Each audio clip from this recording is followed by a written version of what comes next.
না কেন মন থেকে শুধু বারবার বলে নবী নবী বল, কেননা সব থেকে বড় আমল হলো নবী পাককে ভালোবাসা।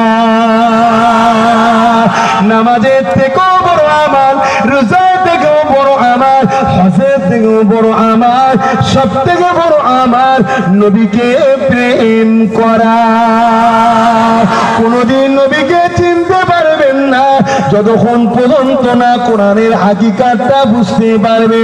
কোরআনের প্রতিটা আয়াতের পিছনে আল্লাহ আমার নবীর শান মর্যাদা বাড়ানোর জন্য পাঠিয়েছে।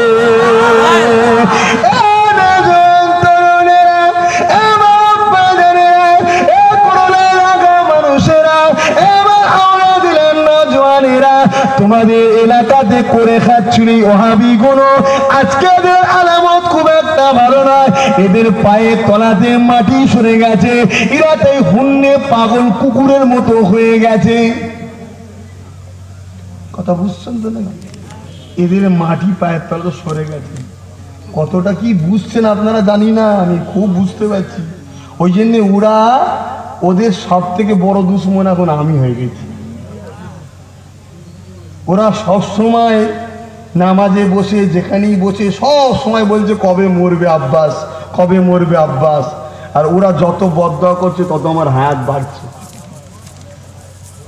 কথা বুঝছেন না? বোঝেন না?